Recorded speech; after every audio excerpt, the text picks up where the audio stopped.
Allez, Masechet Yevamot Daf Pe Gimel. Nous sommes arrêtés le Hamoud précédent, les deux derniers mots. Amarav. Amarav, Leta le Matnitin Mekame Braita. Detania. Rabbi Yosef Omer Androginos, Bria Bifne Atzmahu, Velo Hikriu Bo, Chachamim Im Zachar Im Nekeva. Selon Rav, Rav a dit donc l'état les matnitin mekame braïta. D'accord, il dit donc selon lui, il pense qu'on ne retient pas l'enseignement de la Mishnah par rapport à Rabbi Yosef qui est marqué dans la Mishnah, mekame braïta par rapport à cette braïta qu'on apporte. Détania, comme on a une braïta qui nous dit Rabbi Yosef Omer, Rabbi Yosef dit androgynos, l'androgyne, bria bifne atzmahu, c'est une créature à part entière. Et les Chachamim n'ont pas pu trancher de savoir si c'est un mâle ou si c'est une femelle, un Zachar ou une Nekeva. Donc on voit ici que selon Rav, ce qui est mentionné dans la Mishnah, on avait vu dans la Mishnah, Rashi rappelle des Katani Rabbi Yosef. Selon Rabbi Yosef, dans la Mishnah, on a dit androgynos, ma'achil et tishto. Il donne à manger, androgynos qui est Kohen, il donne à manger la trouma à sa femme. Donc ça veut dire que Rabbi Yosef considère que l'androgyne a un statut de Zachar pour pouvoir lui donner. Et là, on voit que quoi? Que dans la Baraïta, on a dit il pense que c'est bracha, c'est une bria bifne atzma, et donc on ne sait pas trancher si c'est Zachar ou Nekeva, donc on est Bessafek. Donc selon Rav, l'enseignement de la Mishnah, d'accord, on ne la retient pas par rapport à l'enseignement de la Baraïta. Donc on tient compte de l'enseignement de la Baraïta pour définir l'opinion de Rabbi Yosef. Elle pose une question, elle dit Adraba, il dit au contraire, l'état libraïta mikame matnitin. Au contraire, puisque la Mishnah c'est plus fort, donc on devrait ne pas tenir compte de l'enseignement de la Braïta, de l'opinion de Rabbi Yosef qu'on retrouve dans la Braïta, et on tient compte de l'enseignement de Rabbi Yosef qu'il y a dans la Mishnah. Il répond, il dit non. Mi deshavke Rabbi Yosef les bar zugé shma mina hadarbe. Il dit puisque on voit que dans notre Mishnah, Rabbi Yosef n'est pas seul. Il y a Rabbi Yosef et Rabbi Shimon. C'est eux les deux qui apportent l'enseignement de considérer que l'androgyne Kohen, il peut donner à manger à sa femme, la trouma. Donc, ça veut dire qu'il pense que cet androgynos, il a un statut de Zachar. Il dit, puisqu'on voit qu'après, dans la Baraïta, il est rapporté tout seul. Donc, c'est pour ça qu'on dit ici, Mideshavke, Rabbi Yosef, les bar mini. Puisque Rabbi Yosef s'est détaché, d'accord, les bar zougé de son couple, c'est-à-dire de Rabbi Shimon, on peut déduire ici, on peut prendre Hadar B, qu'il est revenu sur ses propos. Et donc, c'est pour ça qu'on tient compte ici de la Mishnah. Ça, c'est Rav. Ou Shmuel Amar, Rav Shmuel dit, l'état les braïta mikame matnitin. Lui, il pense que la braïta, on ne retient pas la braïta par rapport à la Mishnah. Donc, on donne préséance à la Mishnah et à l'opinion de Rabbi Yosef dans la Mishnah. On dit Adraba, Neta matnitin mikame braïta. Et au contraire, on donne préséance à la braïta plutôt qu'à la Mishnah. Deha sham'inane lishmoel, dehayesh le yehida, parce que on a entendu déjà que Shmuel, on a vu que lui, les hayesh, il fait attention, les yehida, c'est-à-dire à l'opinion d'un unique, d'une seule personne. Donc Shmuel suit l'opinion, il dit que l'avis, même s'il y a un avis d'un yahid, si l'avis du yahid il est plus chamour, il est plus sévère, à ce moment-là, on suit l'opinion du yahid, même s'il est plus sévère, même s'il est opposé à plusieurs. Donc, comme dans notre Mishnah, on a dit que là-bas, il considère que l'androgyne peut donner la trouma à sa femme, dans le cas où il est Kohen, parce qu'on considère que son statut est Zachar. Il dit ça devrait s'effacer, plutôt laisser place à l'opinion de la Braïta, où on voit que dans la Braïta, Rabbi aussi considère qu'il y a un Safek. Et donc, il est plus mahmir, comme il y a un Safek, il ne donne pas à manger la trouma à sa femme. Donc, Shmuel, il dit comme cela, il dit, il dit, Anémile, kilo mit'akera matnitin, aval mi ki mit'akera matnitin, lo hayesh. Il dit non, on précise. À quel moment Shmuel a dit que quand il y a un yahid qui est mahmir, on peut suivre l'opinion même d'un yahid, d'un particulier, uniquement dans le cas où suivre son opinion ne remet pas en cause, ne déracine pas mot à mot une Mishnah. Il dit comme ici, suivre l'opinion de Rabbi Yossi qui est mahmir, c'est-à-dire de la Braïta, c'est quelque chose qui va être me'aker, ça veut dire qu'il va déraciner la Mishnah. Donc c'est pour ça que dans ce cas-là, ça ne s'applique pas. Rabbi Yossi dit il y a des règles. Pardon, la Gemara dit il y a des règles. Shmuel tient compte d'un Yahid uniquement quand il n'y a pas de conséquence de déraciner une Mishnah, d'enlever une Mishnah. Comme c'est le cas ici, c'est pour ça qu'on ne va pas dire comme cela. Là, on se pose la question, en fait, pourquoi Rabbi aussi, il a dit deux versions différentes, c'est ça la vraie chaleur. Ça veut dire qu'il y a une baraïta, il y a une Mishnah. Oui. Bien sûr. Avec deux amis de Rabbi aussi dedans. Et donc, il y a une marque locale à Rabbi Shmuel de savoir qui a préséance. Est-ce que c'est la Mishnah ou est-ce que c'est la baraïta? Et on a apporté des questions, des preuves à chaque fois sur chaque chose. Mais normalement, et quand il a dit il est revenu, il a changé d'avis, il a dit ça, mais normalement, la Mishnah, ce n'est pas avant la baraïta. Non, ça dépend. La baraïta, c'est quand il n'y a pas de Mishnah, bobine la Braïta, la Mishnah. Oui, mais ça dépend des cas. Hein? Une Mishnah, elle a toujours un dessus. Oui, là, ce n'est pas le problème de la baraïta de la Mishnah uniquement. C'est le problème de l'enseignement de Rabbi Yossé. Oui. Donc, quand on a des enseignements qui sont contradictoires, donc on va dire, maintenant, qu'est-ce qui donne préséance à l'autre? Est-ce qu'on tient compte? On va dire que quand il y a eu la Mishnah, quand on a apporté la Mishnah, il pensait une chose. Quand la baraïta est venue, c'est-à-dire qu'il a été choser, il est revenu sur cela. Donc, ça peut être comme cela aussi. Ça dépend.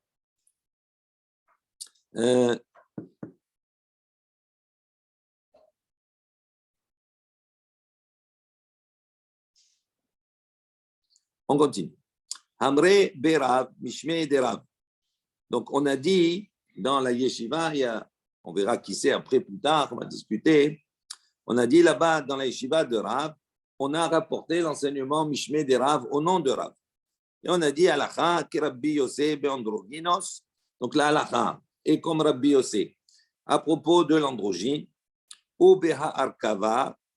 On va voir ce que c'est Arkava de suite. Ou Shmuel Amar. Donc, dans ces deux domaines-là, on a dit que la halakha est Rabbi Yossi. Shmuel Amar, Shmuel dit, Bekoshi ou Bekidush, il dit la halakha, elle est comme Rabbi Yossi, Bekoshi ou Bekidush, à propos de ces deux sujets qu'on va développer également maintenant. Androgynos, donc on revient sur tous les points. Donc, selon Rav, il a dit la halakha que Rabbi Yossi beandrogynos. Beandrogynos, hade amaran, comme nous, on vient d'enseigner que Rabbi aussi considère que l'androgyne, il a le statut de Zachar et donc il peut donner à manger, donc dans le cas où il est Kohen, la trouma à sa femme. D'accord? Donc ça, on a déjà vu. Donc, selon Rav, la lachaïk Rabbi aussi dans ce domaine-là, l'androgyne. Harkava. Donc, qu'est-ce que c'est Harkava? Ditnan, il dit voilà, il y a une Mishnah qui nous enseigne, dans Shvi'it, c'est marqué. En not'in, on n'a pas le droit de planter. En mavrichin. Alors, mavrichin, mavrich, c'est quand on a par exemple une vigne, c'est prendre une branche, la courber et la faire, sans la casser, on la courbe et on la plante en terre. Une fois qu'elle a une bouture, une fois qu'elle a pris des racines, à ce moment-là, on a créé un nouveau plant de vigne. Ça s'appelle mavrich. D'accord? Mavrichin. En mavrichin. Donc, cette opération-là, agricole, on n'a pas le droit de la réaliser. V'en markivin. Également, on ne fait pas de greffe. Erev Shvi'it, la veille de la 7e année de la Shvi'it. Parot mishloshim yom. D'accord? Moins que 30 jours. Lifnei Rosh Hashanah. Ça veut dire concrètement, on va voir, il dit 30 jours qui sont juste avant Rosh Hashanah pour Rosh Hashanah de rentrer dans la 7e année. La 7e année, on n'a pas le droit de travailler la terre, etc. etc. D'accord? Donc, c'est la Shemitah. Donc, il dit 30 jours avant, dans ce délai-là, on n'a pas le droit ni de planter, ni d'être mavrichim, ni de markivim, de greffer, etc. Pourquoi? Parce qu'on va voir que ça va prendre un certain temps et on considère que le temps que ça prenne, on rentre dans la Shemitah et donc c'est considéré comme si on avait planté pendant la Shemitah. D'accord? Donc, on va revenir sur cela. Donc, on voit ici une liste. Ve'im natai, on nous dit si maintenant, malgré ça, il a planté, ve'ivrich, ve'irki, il a fait toutes ces actions, il y a accord. À ce moment-là, il est obligé d'arracher ce qu'il a fait. Rabbi Yehuda Omer, Rabbi Yehuda dit, Kol harkava she'ena koletet bishlosha yamim, shuv ena koletet. Selon Rabbi Yehuda, lui dit, toute harkava, donc toute, je ne sais pas comment ça s'appelle, un bouturage. Donc il dit, c'est comme ça qu'il traduit. Oui, c'est ça. Il ne prend pas en 3 jours. Dans Doutal Kava, donc bouturage, etc., qui n'a pas pris, d'accord, dans les 3 jours, après l'avoir planté, et non, les têtes, à ce moment-là, on considère que ça ne prend pas. Rabbi Yosef et Rabbi Shimon Omrim, Rabbi Yosef et Rabbi Shimon disent, Shte Shabbatot. Il dit à partir de quand? Donc selon Rabbi Yehuda, le temps pour que ça prenne, quand ça commence à germer, c'est 3 jours. Selon Rabbi Yosef et Rabbi Shimon, c'est 2 semaines, 14 jours. Ça fait 8 jours si c'est Shabbat de Shabbat.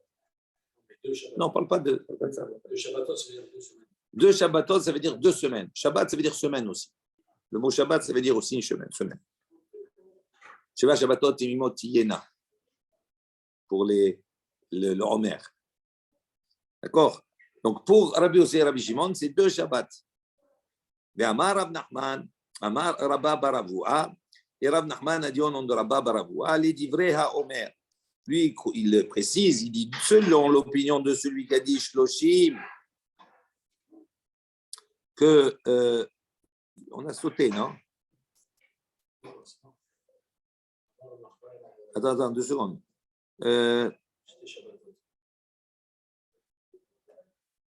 Un autre, c'est le premier, selon le Tanakama, Pachot Mishloshim Yom.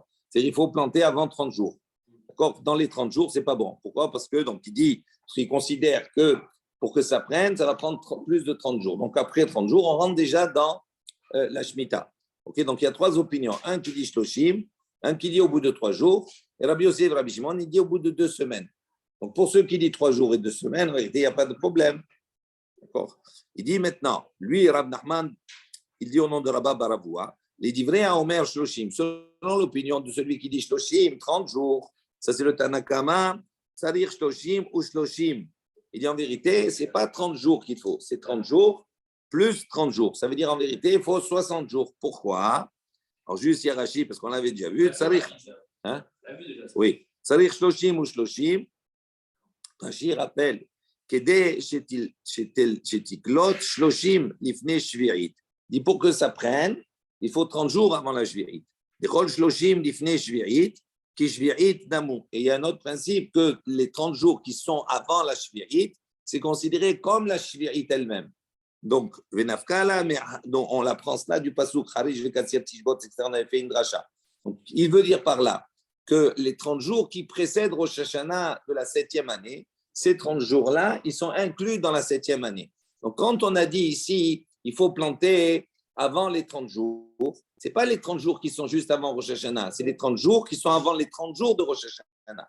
Donc, ça veut dire quand il dit 30 jours, en vérité, il faut qu'il plante 60 jours avant. Parce que s'il plante dans les 30 jours, c'est considéré comme déjà la Shvirit. La même chose, les divrei à Omer, selon celui qui a dit Shlosha Yamim, 3 jours, Sarir Shlosha ou Shloshim, il faut 33 jours. Les divrei à Omer, Shte Shabbatot, celui qui a dit 2 Shabbatot, Sarir Shte Shabbatot ou Shloshim, ça veut dire 14 jours et 30, ça fait en tout 44 jours. OK? Donc, ça, au-delà du sujet qu'on n'approfondit pas spécialement, mais on voit ici que quoi? Qu'on a développé ici, on a dit concernant, Rav il a dit, concernant l'androgyne, Alakha qui Rabbi Yosef. Concernant Ha'arkava, qu'on vient de développer maintenant, Alakha qui Rabbi Yosef, qui lui dit la faute de semaine. D'accord?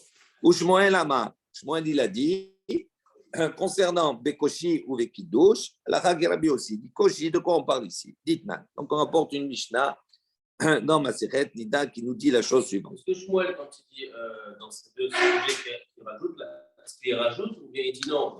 Et c'est les 2 sujets. On va poser la question. On va poser la question.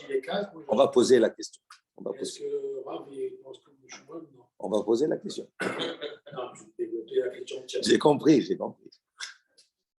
compris. Et généralement, Rav et Shmuel, ils sont controverses, généralement, ok? Donc, s'il a dit, Rav, il a dit Alakha Rabbi Yossi dans tel et tel domaine, et qu'il n'a pas cité les autres, donc il ne pense pas que dans les autres, c'est la Alakha Rabbi Yossi. Et inversement, ok? On va voir. Maintenant, il y a une Mishnah dans Nida qui dit la chose suivante.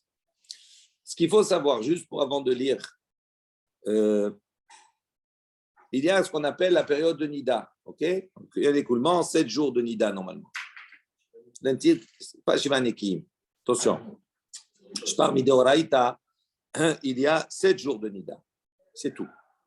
Après les 7 jours de Nida, d'accord, on dit entre Nida et Nida, ça veut dire entre une période de Nida et une autre, il y a 11 jours. Ces 11 jours qu'il y a, c'est normalement, d'accord, un écoulement qui n'est pas lié à la période menstruelle. Donc, s'il y a un écoulement pendant cette période-là, pendant les 11 jours, normalement, il n'y a pas d'écoulement. S'il y a 3 écoulements consécutifs, à ce moment-là, on lui donne le statut de Zava Gedola. Si elle est Zava Gedola, donc il faut que pour quel est le statut de Zava Gedola, il faut que ça soit dans cette période de 11 jours, okay, en dehors de la période des règles. Alors, Zava, c'est un écoulement. Ça veut dire qu'elle a eu 3 écoulements consécutifs. À ce moment-là, c'est quelque chose qui est anormal. Donc, elle a comme une maladie. Donc, on lui donne le statut de Zava.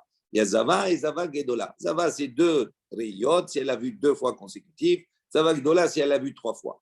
La différence entre les deux, c'est que quand elle est Zava Gedola, elle va devoir à ce moment-là, après cet écoulement, compter Shiv'an et Kiyim, 7 jours de pureté. À l'issue de ces 7 jours de pureté, elle va au mikvé. Et le lendemain, elle doit apporter un korban. D'accord? Maintenant, nous, bismanim de nos jours, toutes les nidot, on les considère comme Zava, comme une Zava. Puisqu'il y a le période d'écoulement et après, il y a ce qu'on appelle Shim'an et Kiyim. D'accord? Ça, c'est maintenant. Je ferme la parenthèse. Maintenant, on va voir qu'ici, on considère que si ces écoulements, à quel moment ils ont eu lieu, ces écoulements peuvent engendrer quel est le statut d'une Zava. Okay? En reprenant la Mishnah, vous allez comprendre. Kama yé kishuya. Donc, il dit, si maintenant on est en face d'une personne qui doit accoucher, et qu'avant son accouchement, avant la Léda, elle a eu, on va dire, les difficultés de l'accouchement, les difficultés de la grossesse, et qu'elle a eu des saignements. Il dit, quel est le statut qu'on va lui donner par rapport à ces saignements-là? Est-ce qu'on va considérer que ces saignements-là sont liés à l'accouchement, ou bien est-ce qu'on peut lui donner le statut de Zava, etc. On va reprendre Rashi après. Donc la Mishnah dit comme ça, Kamaïe Kishuya, il dit, quel est le temps, on va dire, qu'on va considérer que ces saignements sont liés à la Leda, c'est-à-dire à l'enfant, à l'enfantement. Rabbi Meir Omer, O Arba'im, O Hamishim Yom. Donc eux, ils considèrent 40 ou 50 jours, d'accord, dans les 40 et les 50 jours qu'il y a avant la Leda, avant l'accouchement. Ces saignements qui se produiraient à ce moment-là sont liés à la Leda, à l'accouchement, à la naissance, au valade. Et donc, c'est pour ça qu'on ne lui donnera pas de statut de Zava Gedola, même si elle a eu plusieurs jours d'écoulement. Rabbi Yehuda Omer, Rabbi Yehuda dit, Daya Hocha, il lui dit, non, ça suffit, un mois, c'est-à-dire le mois de le 9e mois, à partir du début du 9e mois, c'est le mois où elle doit accoucher. Rabbi Yosef et Rabbi Shimon Omrim, En Kishu Yoter Mishte Shabbatot. Et on voit que Rabbi Yosef et Rabbi Shimon, eux disent, non, cette période-là, qui à prendre en considération et qu'on va considérer que ces saignements sont liés au valade, c'est uniquement Shte Shabbatot, uniquement 2 Shabbatot, 2 semaines. Donc, sans entrer dans le détail, on verra dans ma Sechet Nida Bezrat Hashem, si on a le temps tout à l'heure, on fera le Rashi.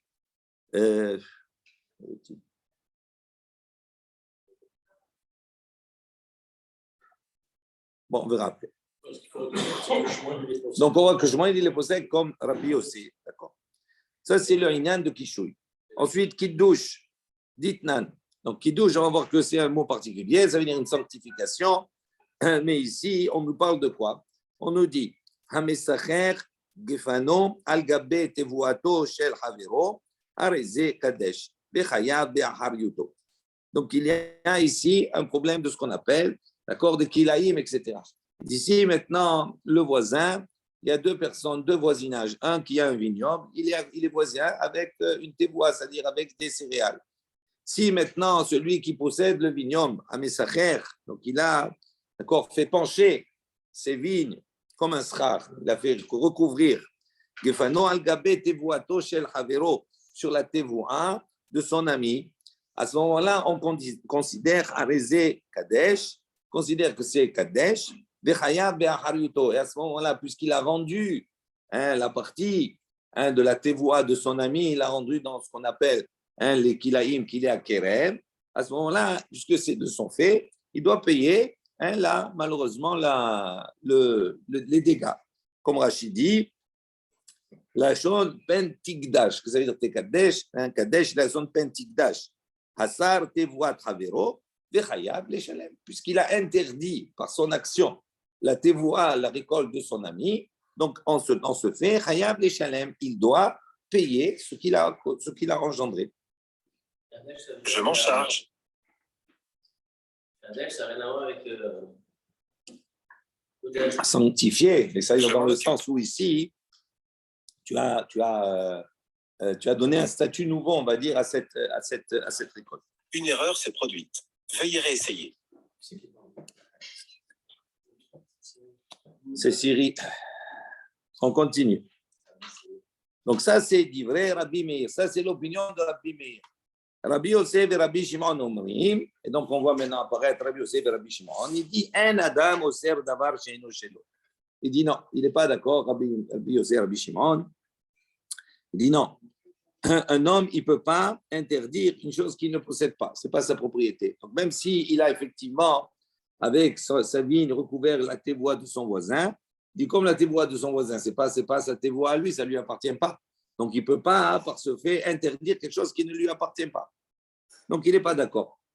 Donc, il n'y a pas de issour à ce moment-là, d'accord, concernant la tévoie de son voyage selon Rabbi Yossi et Rabbi Shimon. Et Shmuel dit halakha dans ce domaine, qui est Rabbi Yossi, la même chose. Ibaya Léo. On posait la question maintenant. Beandroginos, Mali Amar Shmuel. Donc, c'est la question que vous avez posée tout à l'heure. Quel est son avis sur le moment? Qu'est-ce qu'il pensera de Koshi? C'est pareil. Attends. Et tu ne peux pas poser la question dans l'autre sens. Ah ben alors, on a commencé par le deuxième là-dessus. Pourquoi tu te trafiques la vie? Surtout que c'est plus logique de dire comme ça, puisque le premier sujet, c'est androgynos et arkava. D'accord? Donc, il dit maintenant, il va y aller où? Mais androgynos, mali, amar Shmuel. Parce qu'on a fini par Shmuel. Donc, on s'occupe de Shmuel. Maintenant, Shmuel, on sait ce qu'il pense, où il a placé la halakha Rabbi aussi. Maintenant, qu'est-ce qu'il pense d'androgynos? Tashma, il dit, viens, écoute, amar Shmuel. Shmuel, il a dit, les Rav Anan. Shmuel, il a dit à Rav Anan, il a dit, l'eta libraïta, kame matnitin. Il a dit, non, il a dit, l'eta libraïta, d'accord, ne retient pas la braïta par rapport à la Mishnah. Donc, qu'est-ce qui a marqué dans la Mishnah? Qu'il n'a pas de safek, l'androgynos, il n'a pas de safek. Et qu'il est considéré comme un zachar. Donc, à partir du moment où Shmuel il dit comme cela, on sait quelle est l'opinion de Shmuel. Il ne pense pas comme Rabbi aussi. Eh bien non. Parce que Rabbi aussi. Qu'est-ce qu'on a dit ici? Ouais. Il déduit ça d'une braïta, Rabbi aussi. Oui. Que l'androgynos, il est kezachar, l'amour. Non, c'est dans la Mishnah, ça. Et lui, il n'est pas d'accord. Shmuel, il dit non, moi je ne prends pas sur d'une braïta. La braïta n'est pas aussi forte que la Mishnah. Donc, c'est pour ça qu'il a dit l'eta libraïta mikame matnitin. OK? Donc, on voit quelle est l'opinion de Shmuel sur cela.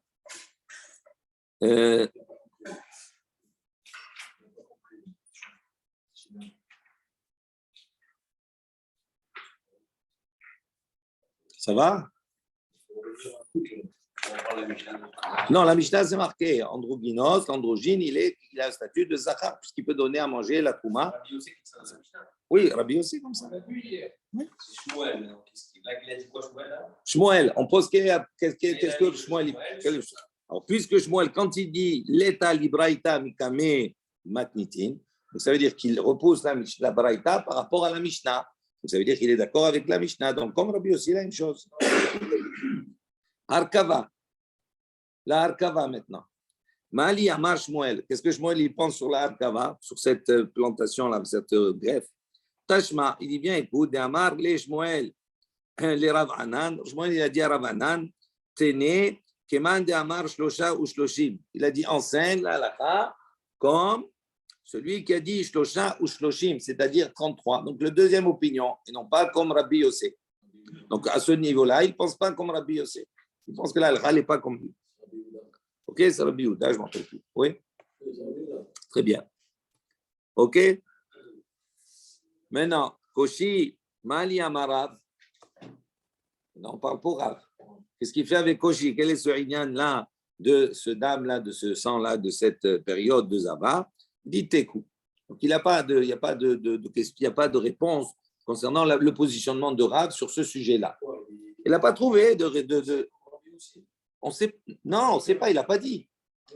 Non, ma pitom, il a dit Shmuel, il a dit Alachak Rabbi aussi concernant Koshi. C'est pas Rav, c'est Rav, on s'interroge sur Rav maintenant. Il y a deux pour deux. Il y a deux de Rav et deux de Shmuel sur deux sujets différents. Donc, les deux premiers sujets de Rav, on a vu quelle est la position de Shmuel. Maintenant, sur les sujets de Shmuel, où il a dit Alachak Rabbi aussi, quelle est la position de Rav? Concernant Koshi, on a dit Tekou, on ne sait pas, on n'a pas trouvé. Kiddush, ok? Kiddush, Mali Amarav, donc la même chose. On voit ici, on pose la question, qu'est-ce qu'il en est sur Kiddush, sur le problème de Kilayim, etc. Amarav Yosef, Tashma, Rav Yosef dit bien, écoute, Amar Ravuna Amarav. Ravuna dit au nom de Rav, En l'alacha qui Rabbi Yossi. L'alacha n'est pas comme Rabbi Yossi. Amar li Abaye, donc Rav Yosef, Amarav Yosef, Rav Yosef, il vient dire, voilà, Tashma bien, écoute, Ravuna, il a dit au nom de Rav. Donc, c'est Ravuna, c'est un élève, il est dit au nom de son maître. Rav, il a dit Rabbi Yossi. Encore, il n'est pas d'accord. Amar le Abaye. Abaye dit à Rav Yosef, il lui dit Maï Hazid de Samchat A'a. Ce mot A'a, il dit pourquoi tu as besoin de t'appuyer sur ce que Ravuna a dit au nom de Rav. Que lui, Ravuna, il pense que au nom de Rav, il a dit Alakha, il n'est pas comme Rabbi Yossi. Il dit Smoch A'a, appuie-toi sur un autre Talmid. De Amar, quel est l'autre Talmid? Rav Ada également lui a dit Amarav, il a dit au nom de Rav, Alakha qui est Rabbi Yossi, que l'Alakha il est comme Rabbi Yossi. Donc ils ont dit, un il a dit une chose et l'autre, un autre élève il a dit une autre chose. Il dit, pourquoi tu t'appuies sur Ravuna? Tu peux t'appuyer sur Rav Ada et à ce moment ça change la règle. Amar Berav, non, Amre Berav, il dit non, pourquoi? Qu'est-ce qu'on a dit plus haut? On a dit, rappelez-vous, juste avant le DAF, on a dit Amre Berav, Ishme de Rav. On a dit, d'accord, dans la yeshiva de Rav, au nom de Rav, Alakha Rabbi aussi, Beandroginos ou Beharkava. C'est-à-dire, quand on a rapporté cela, on a rapporté au nom de Rav. Maintenant, qui est Amré? Qui est celui dans la yeshiva là-bas qui a dit que la halakha, que Rav, il pense que la halakha, elle est sur l'androgyne, etc. Il dit Manu, Ravuna, c'est Ravuna. Et donc, Ravuna, Amar, en halakha. Ravuna, il s'appelle Rav. Non, Ravuna, Amar, il a dit au nom de Rav. Non, de Amar Rav, Adé Amar Rav. Rav. Il y a deux Rav. Non. Il y a deux Rav. Il y a Ravuna Amarav et Ravada Amarav. Ravuna, c'est le Talmid De Rav. Et Ravada Amarav, c'est aussi Ravada au nom de Rav. Son Rav, c'est Ravuna. Son surnom, c'est Rav. Quand on a dit Amré avant, Amré, Berav, Mishme, Derav, qui c'est ce Amré? C'est qui Rav? C'est Ravuna. Non. Berav, dans la yeshiva de Rav. Laisse tomber la yeshiva de Rav. Et Amar Rav, Adé Amar Rav, Alakha qui est Rabbi aussi. Qui c'est qui dit ça? C'est pas Rav, c'est Ravuna. Oui, c'est Ravuna. C'est son surnom, Rav.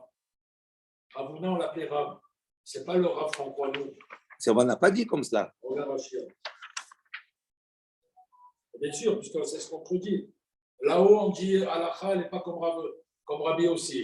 Ravuna de Kamar Alakha. Manu Ravuna. Le Perek Kama de Sanhedrin. Pour ça, on a apporté le Perek Kama de Sanhedrin. C'est deux choses différentes. Ravuna Kamar en Alakha. Falgad de Mashnina Natan Amre Berav Rav Hamnuna Hayinu. Ika de Amre Ravuna de Amre Berav. de Mukhacha Milta de Haini Shaharinat Ka'amar. Aval Echa de Itmar Stamar. Vadai Have Rav Huna. Qui dit comme cela. Il dit bien que, donc on a ici, on dit comme ça. Ravuna a de Ka'amar en Alakha. Reprenons d'abord la Gemara, après on va reprendre. Qu'est-ce que dit la Alakha? Il dit comme cela. Pourquoi tu as pensé à dire qu'on parle de Ravuna plutôt que de Ravada? Okay? Selon Ravuna, il dit En Alakha ki Rabbi aussi. Et selon Ravada, Alakha ki Rabbi aussi. Ça, c'est la vraie version. Ok. En Alakha qui est Rabbi aussi. Voilà. C'est son élève qui dit ça. Oui. Donc lui, tu peux le croire à 100%. Et l'autre, après, qui dit Alakha qui est Rabbi Yosef. C'est pas son élève. Il a 2 secondes. Non, c'est pas ça, c'est pas ça. Mais non. Je suis en train de m'embrouiller. C'est pas ça du tout. Non, reprends la Gemara. Il dit comme cela. On ne peut pas dire deux choses. 2 minutes. Mais si tu n'écoutes pas, on ne peut pas avancer. 2 minutes. On a dit qu'est-ce que pour qui douche, qu'est-ce que prend Rav. Okay? Rav Yosef, il a dit Tashma, bien écoute. Donc, il a rapporté l'enseignement de Ravuna qui est donné au nom de Rav. À travers l'enseignement de Ravuna, on veut savoir quelle est l'opinion de Rav. Qu'est-ce que Ravuna a dit? En alakha ki Rabbi Yosef. Ok. Donc, si je m'arrête ici, ça voudrait dire que Rav, concernant le kiddush, il pense que la halakha n'est pas comme lui. Amar le Abaye. Abaye lui dit, ok. Abaye lui dit, voilà, maintenant j'ai 2 choses.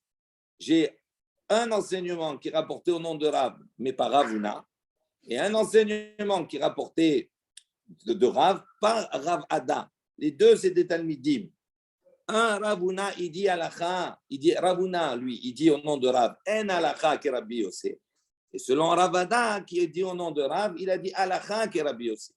Donc il lui dit, puisque en face de toi, tu as 2 enseignements différents, pourquoi tu penches plutôt vers l'enseignement de Ravuna, toi Rav Yosef, avec la conclusion de dire en Alakha qui est Rabbi Yosef, plutôt que de dire pencher plutôt vers Ravada, où là-bas, c'est le contraire, la Aracha qui est Rabbi Yosef.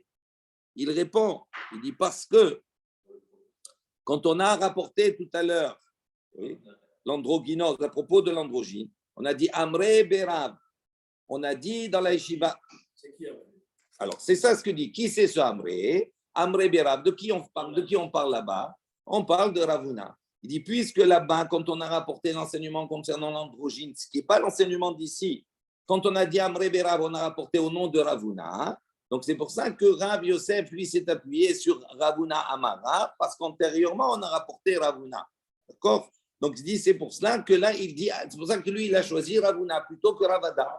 C'est tout. Là, c'est l'élève direct de Rav. Oui, Quand d'accord. on dit c'est toujours. Regarde ce que dit Rashi, maintenant. Prends Rashi. Attends, regarde, prenez Rashi. Donc, d'abord, Manu Ravuna. On a dit qui c'est? 2 minutes. On a dit le Perek Kama de Sanhedrin. D'accord? On rapporte le Perek Kama de Sanhedrin. Ferme la parenthèse. Ravuna ha de Kamar en alacha. C'est Ravuna qui a dit en alacha. Afalgav de Meshaninan atam amre berav rav hamnuna hayinu echa de amar Ravuna de amre berav de mukha milta de hanish acharina kamar. Aval echad itmar stama. Donc il dit à partir du moment où on dit Amre Berav là-bas, il dit c'est Ravuna. Et si on le rapporte stama, Vadai have Ravuna. C'est sûr que c'est Ravuna. Quand on dit Amre Berav, Amar Ravnuna, Amnuna, etc., tout cela, quand on dit comme cela, effectivement, on peut penser que c'est Rav Amnuna. Mais quand on le rapporte stam Amre Berav, c'est toute une démonstration là-bas également dans Sanhedrin. Ça veut dire qu'on parle automatiquement de Ravuna. Il dit, comme c'est Ravuna qui a été rapporté au nom de Rav, c'est pour ça que Rav Yosef, il s'est appuyé sur lui et pas sur Ravada. C'est tout. Ne compliquez pas. On revient. On revient dans la Mishnah. On a dit Rabbi Yehuda Omer, Tum Tum. On revient au din de Tum Tum. OK? Donc, qu'est-ce que Rabbi Yehuda il a dit à propos du Tum Tum dans la Mishnah? Rappelez-vous. Alors,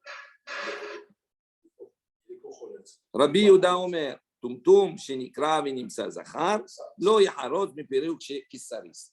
Donc ça veut dire que Rabbi Yehuda il considère qu'un Tumtum dont on a déchiré la peau et qu'en fin de compte il s'avère que c'est un Zachar, il le considère comme s'il est Saris. Ça veut dire il est considéré comme si une personne qui ne peut pas engendrer. Ok? Ça c'est Rabbi Yehuda. Maintenant, on va revenir sur cela. Amar Rabbi Ami, Maï Avid le Rabbi Yehuda. Rabbi Ami, il a dit, qu'est-ce que Rabbi Yehuda il fait avec ce cas? Les tumtum débérés, avec tumtum débérés de cet endroit, des hauts-de-vous, avis coursé. Donc, on l'a mis sur la chaise d'opération, veikra, et on a déchiré cette membrane, veholid sheva benin, et il a engendré 7 garçons. Donc, toi, tu as dit, toi, Rabbi Yehuda, que Nikra, il est Zachar, il est Kesaris. Ça veut dire quoi? Il ne peut pas engendrer. Voilà, on voit un cas où il a engendré 7. Pas 1, 7. Il était Tumtum.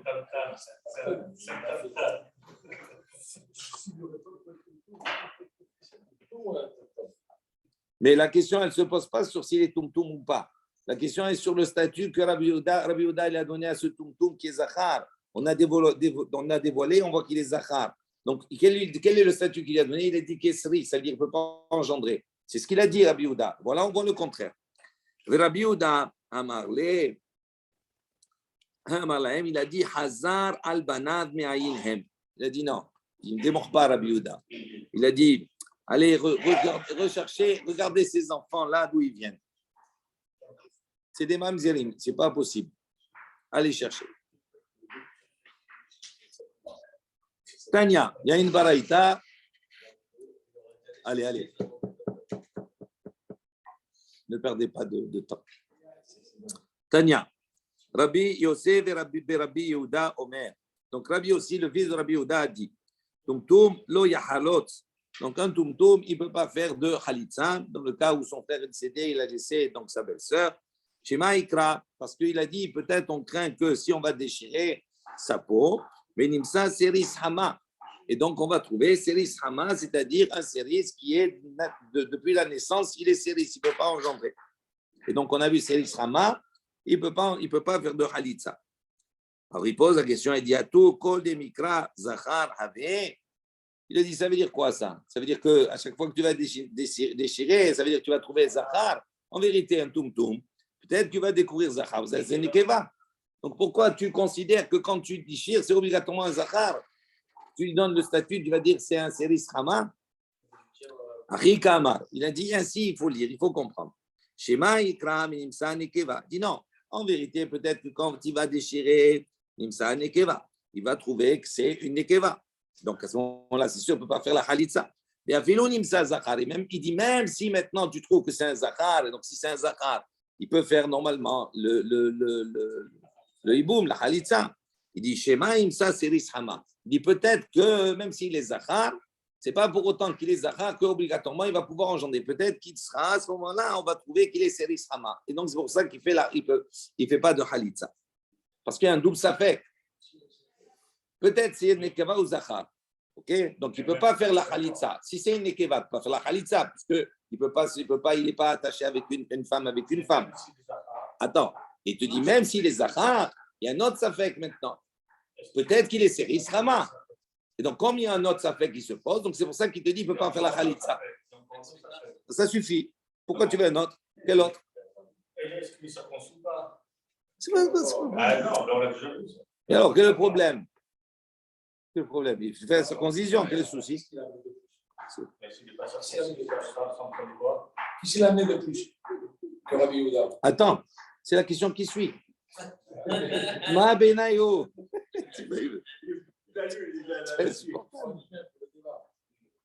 Oui, mais le problème, c'est que si tu animes avec la suite, après, on va revenir à chaque fois, on ne va pas s'en sortir, après, le temps il va passer. Maï benayo, il dit maintenant, quelle différence entre Rabbi Yehuda et son fils? Et Rabbi aussi. Amar Rava, il a dit Lifsol b'makom ahim v'lachlos shelo b'makom ahim. Ika benai. Il dit voilà les deux différences qu'il y a. On va les faire dans le Rashi, comme ça vous allez bien comprendre. Ça, il n'y a plus de problème. Alors, première différence qu'il y a entre les deux, Lifsol b'makom ahim. Donc, Rashi, dans la marge, il dit Im yesh ahim shlemim. Si maintenant un tumtum, d'accord, il a des frères, il a d'autres frères. Donc, son frère, il est décédé, il a laissé sa belle-sœur. Maintenant, devant cette belle-sœur, pour le hiboum, il y a lui et il y a d'autres frères. Ok? Im yeshahim shlemim, ils sont normaux. Imo, de chalatz la tumtum. Maintenant, le tumtum, oui, il a fait la khalitza avec elle. Ici, les Rabbi Yehuda, selon Rabbi Yehuda de Amar Shiu Kisris, selon Rabbi Yehuda, qui lui le considère qu'on a déchiré, on a vu que c'est un zachar, on a dit il a le statut selon Rabbi Yehuda comme un sris. Donc, la khalitza n'est pas valable. Mahazik le kisris, donc vadaï lo pesala al ha'achin, vehitiab bemet, ou mitiab bemet. Selon Rabbi Yehuda, puisqu'il lui donne le statut d'office de, on a déchiré, on a vu que c'est un zachar, il est sris. Donc, un sris ne peut pas faire de khalitza. Donc, si sa khalitza n'est pas valable, donc les autres frères, eux, ils peuvent faire le hiboum. Ils ne disqualifient pas les frères. Ça, c'est selon Rabbi Yehuda. Amal et Rabbi aussi, mais selon Rabbi aussi, son fils, il dit Shema katanes fekahu ou pasla halahim. Il dit comme lui, il est dans un safek. Donc, dans le safek, c'est peut-être une nekeva. Donc, un premier safek, peut-être c'est un zachar, peut-être c'est une nekeva. Il a découvert des zachar. Après, il y a un autre safek. C'est quoi? Peut-être qu'il peut engendrer, peut-être qu'il ne peut plus, qu'il ne peut pas engendrer. Il est sris hama. Donc, dans le safek, à ce moment-là, si lui, il fait la khalitsa, c'est fini par la khalitsa qu'il a fait du safek. Il n'était pas disqualifié. Normalement, dans le safek, il a une partie, peut-être qu'elle est valable, peut-être qu'il peut engendrer. Donc, sa khalitsa, elle est valable. Donc, si la khalitsa, elle est valable, à ce moment-là, il disqualifie tous les autres. Donc, l'incidence, elle est à ce niveau-là. Rachid dit, dit peut-être qu'il n'est pas série, c'est donc la khalitsa, elle est valable. Et donc, si elle est valable, à ce moment-là, les autres frères ne peuvent plus faire ni hiboum, ni rien du tout. Deuxième situation, s'il fait la khalitsa, il n'y a pas d'autre frère. C'est-à-dire, s'il n'y a pas un autre frère, et là où uniquement lui, les Rabbi Yehuda, pour Rabbi Yehuda, lo baya khalitsa mine. Selon Rabbi Yehuda, puisqu'il lui donne le statut de séris, donc le séris, il n'a pas besoin de faire de khalitsa du tout. Pour le Rabbi aussi, le Rabbi Yehuda, baya khalitsa misafek. Lui, il doit faire la khalitsa misafek. Donc voilà. Donc il dit Maïka Benaï ou Maïka Benaï. Voilà la différence halachique, les conséquences de la différence qu'il y a entre les deux. C'est grave. Hein. Le fils, il est collègue sur le père. Oui, il n'a pas. Le fils, il doute, le père. C'est pas qu'il doute. Quel est le statut? Voilà. Pour lui, le statut, il est Bessafek. Pour le père, il n'est pas Bessafek. S'il n'a pas fait la khalitsa, elle n'est pas libérée. Elle n'est pas libérée, elle ne peut pas s'en S'il n'y a pas de frère, il est obligé de faire la khalitsa. S'il n'y a pas de frère, on parle dans le cas où il n'y a pas de frère, c'est-à-dire il y a des situations différentes. S'il n'y a pas de frère, à ce moment-là, pour Rabbi Yehuda, elle n'a pas besoin de faire la khalitsa, elle est libérée. Tandis que Sirot, il doit faire la khalitsa, c'est une obligation. Ah oui, ah non. Ah non. Ça veut dire que tu fais la khalitsa, mais ça fait. Bien sûr, c'est obligé. Il n'y a que lui. Tu peux quoi? Découvrir le sexe avant. Mais non, mais tu as découvert le sexe. Ah, Tu as découvert. Il est Zachar. Oui, mais oui. Quel est le Safek? Quel est le Safek? Peut-être qu'il est séris ou pas. Peut-être qu'il est séris ou pas. S'il est séris, il ne peut pas faire. ben ouais, non, mais si tu ne comprends pas, tu sais pas. Non, on parle dans le cas où il a découvert. C'est pas un Kinder Surprise. Ben, il est là, s'il n'a pas d'autre frère. Il est là, Non. Dans tous les cas, il a découvert. Ok. Amar Rav Shmuel Bar Yehuda. Donc Rav Shmuel Bar Yehuda dit Amar Rabbi Abba Hua de Rabbi Yehuda Bar Zivdi. Amar Rabbi Yehuda Amar Rav. Au nom de Rav. Donc il a dit Androgynos Hayabim Alav Skila Mishte Mekomot. Donc selon Rav, l'androgyne, on l'a vu hier, il est Hayav Skila Mishte Mekomot. Ça veut dire que si un homme il a une relation avec cet androgyne, d'accord, qui à la fois a un vagin et un anus, et qu'il a une relation, que ce soit vaginale ou anale, dans tous les cas, il est Hayav Skila, c'est considéré que comme s'il a une relation avec un Zachar. Ça, c'est l'opinion de Rav. Mais Tivé, on vient objecter. Rabbi Eliezer Amar, Rabbi Eliezer, il a dit Androgynos Hayamim ala Skila kebe Zachar. Rabbi Eliezer, il n'est pas d'accord. Il dit non, l'androgyne, il est Hayav Skila uniquement dans le cas kebe Zachar, que s'il a eu une relation comme un Zachar, c'est-à-dire pas une relation anale. Mais s'il a une relation vaginale, il dit non, il n'est pas Hayav Skila. De quoi on parle ici dans l'opinion de Rabbi Eliezer? Bezachrut shelo, aval benakvut shelo, patour. S'il a eu bezachrut shelo, c'est-à-dire avec la partie zachar, c'est-à-dire l'anus, à ce moment-là, il est Hayav. Mais si c'est la partie féminine, c'est-à-dire le vagin, à ce moment-là, patour. Ou de Amar, qui haïtana. Donc Rav, lui, il a enseigné qui haïtana comme ce Tana qu'on va voir dans cette baraïta. Des Tania. Il y a une baraïta qui dit Rabbi Simai Omer. Rabbi Simai, il a dit Androgynos hayabim alav skila mishte mekomot. Donc on voit que Rabbi pense comme Rabbi Simai, que l'androgyne, il est hayav skila, c'est une relation avec lui, d'accord, des deux mekomot, dans des deux endroits. Maïtama, pour quelle raison? Des Rabbi Simai, Donc, quel est le tam de Rabbi Simai? Amar Rava bar Amdoui.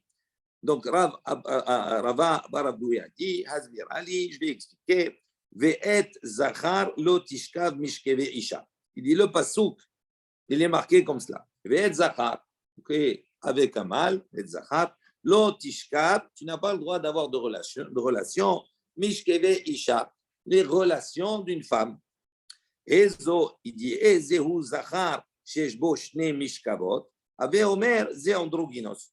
Donc, selon ici, Rabba Baramdouri, etc., il dit, quand on dit ce pasouk, parce que c'est marqué, Ve'et Zachar lo tishkav, mishkeve isha. Mishkeve, c'est un pluriel. Ça veut dire des relations d'une femme. Il dit, Ezehu Zachar, quel est le Zachar, sheshbo shne mishkavot, sur lequel il peut y avoir deux mishkavot, c'est-à-dire deux relations possibles. Ave Omer ze androgynos. Donc, il attribue ce pasouk à l'androgyne. D'accord? Donc, comme il attribue à l'androgyne, on va voir c'est marqué Mishkeve Isha. Donc, ça veut dire que à partir du moment où il a eu deux relations, d'accord, qui sont différentes, ça s'appelle, ça rentre dans le cas de Zachar lo tishkav. C'est considéré comme si tu as une relation avec un Zachar. Donc, tu es chayav ce qu'il a. Que ça soit vaginal ou que ça soit anal. Les Rabbanan et les Chachamim qui disent non, eux, c'est que Zachar, c'est uniquement que.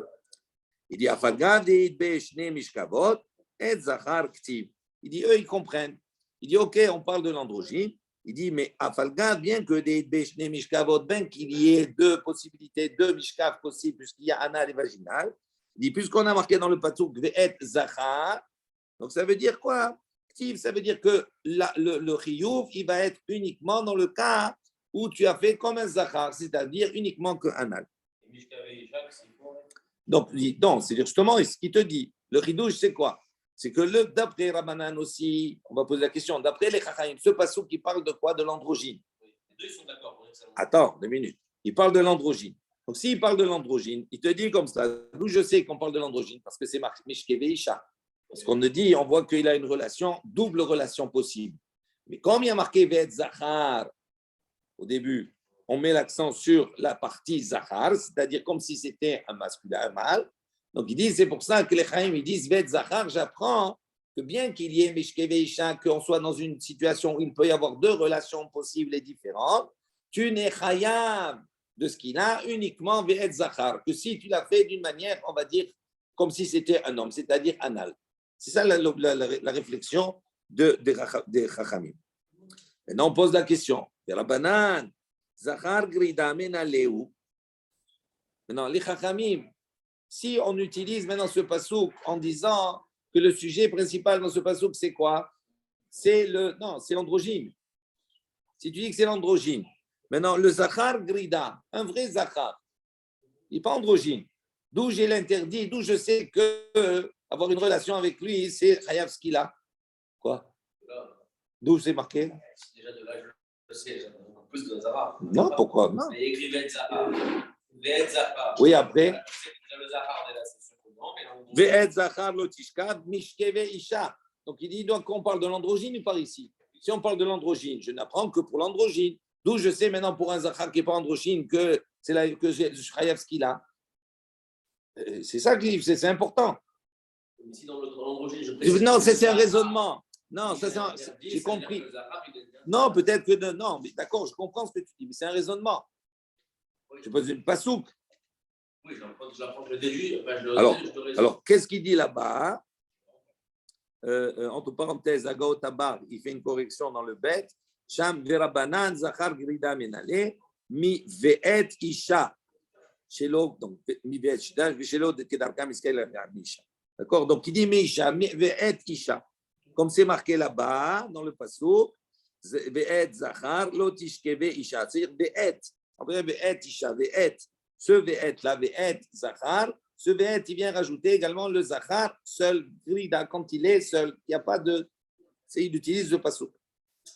Quoi, vous marquez Ve'et Zachar? Ce Ve'et, il est en faux. Et oui, on a dû. Et Ve'et. Oui, les rabots. Les et, c'est les rabots, toujours. Bereshit bara Elokim et Hashamaim ve'et haaretz. Donc, ceux qui comportent tout ce qui contient les cieux, ce qui contient et ve'et. D'accord? Kaved et avicha ve'et imecha. Ça veut dire que tu dois respecter ton père et ta mère. Ve'et, c'est les rabot également, le grand frère et la grande sœur. Eh oui. Ok? Bon,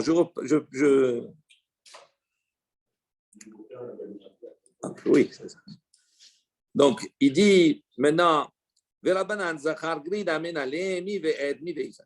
Beisha Shelo Kedarka Menalehu. Maintenant, il dit, Beisha Shelo Kedarka. S'il a eu avec une femme, Shelo Kedarka. Relation, on a la même chose. Il dit Menalehu, d'où je sais également que c'est interdit. Il met mi ve'isha. On ne peut pas utiliser tous les mêmes mots pour toute la même chose. C'est marqué Zachar lo tishka mishkeve, Isha, tu ve'isha. Amar Rav Shizvi, Amar Rav Hizda, Lo lakol, Amar Rabbi Elazar androgino zachar me'aliyahu. Donc, selon ici Rav Shizvi a dit au nom de Rav Hizda, il dit Lo lakol, il dit c'est pas pour dans tous les cas que Rabbi Elazar a dit androgino zachar me'aliyahu. Selon Rabbi Elazar, il dit Ezer, lui il dit l'androgyne, d'accord, zachar me'aliyahu. Il a dit il a le statut d'un zachar. Il dit, mais ce n'est pas la colle, ce n'est pas dans tous les cas qui lui donne ce statut de Zachar. Pourquoi? Il dit, parce que si tu vas dire comme ça maintenant, que quelles que soient les situations, on considère l'androgyne comme un Zachar, il dit à ce moment-là, Mukdashim, Ikadesh, Ikdash. Il dit, concernant les Mukdashim, alors on va voir Rachid, de quoi on parle ici? On parle des korbanot. Alors, on va voir ici que dans les Mukdashim, il y a ce qu'on appelle les korbanot, il y a le off, les volatiles, les volailles, d'accord? Le Bnei Yona, etc., la colombe, etc., tout cela. Et dans le Mikdash, le korban off, les korbanot qui étaient apportés en tant que volaille, il y avait une shrita particulière, ce qu'on appelle une melika. Donc la melika, elle était valable dans le Mikdash, pour le Kohen. Mais si tu fais une melika sur un animal, un oiseau, en dehors du korban, c'est Nevela. Et donc, je n'ai pas le droit de le consommer, etc. Et au-delà de cela, on va voir que si je l'avale, si on me le met dans la bouche, ce morceau-là de off on a fait l'amlika, donc il est Nevela, je mets dans la bouche, il me rend tamé, mes habits. C'est particulier.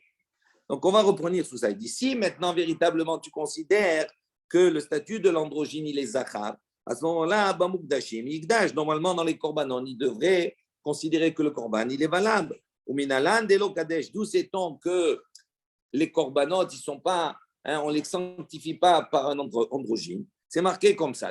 Non, on ne parle pas d'androgyne de la personne, on parle du korban lui-même. C'est-à-dire, si maintenant, dans la notion d'androgyne, ce n'est pas quelque chose qui touche uniquement les hommes, ça touche également les animaux. Un animal androgyne. Oui. Il a les deux sexes. Alors, on va voir 2 secondes. Il dit, Detano Rabbanan, il y a une baraïta qui enseigne comme cela. Écoutez bien. Hanirva. Donc, celui qui maintenant, si le volatile, il a subi une relation sexuelle. Hanirva. Avec un homme. Avec un androgyne. Avec un androgyne. Non. Hanirva. Donc, ça veut dire que tu l'as, c'est fini. Il ne peut plus être apporté en tant que korban. D'accord? Non, avec un homme. Oui, avec un homme. Mais en Occident, on n'en parle pas. Non, là, on ne parle pas d'androgyne. Un animal, d'accord, qui a subi une relation sexuelle avec un homme, cet animal-là, qu'il soit off, qu'il ne soit pas off, ça ne change rien. Il devient un animal inapte à être amené au Bigdash. Okay.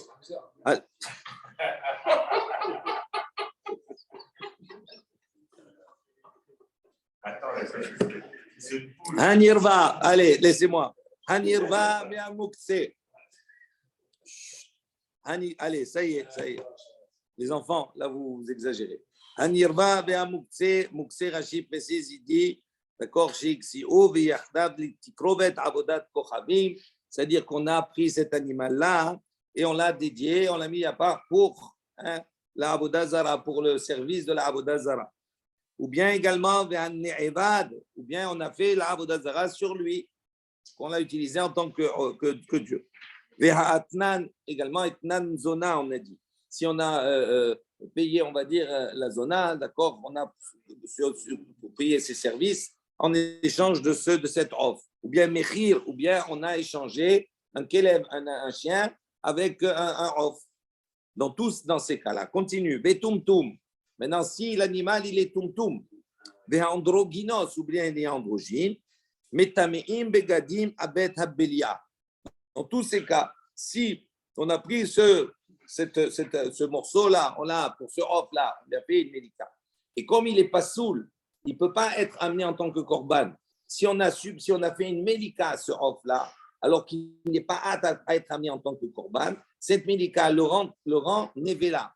Si maintenant on l'a mis dans la bouche de la personne, on l'a fait avaler, betabelia, c'est-à-dire on l'a fait avaler ce morceau, à ce moment-là, metamein begadim. Ses vêtements deviennent également impurs, il doit les tremper en mikvé. Comme dans le cas où on fait une médicament dans Donc, le 2 minutes. Donc, ça, on a compris ça.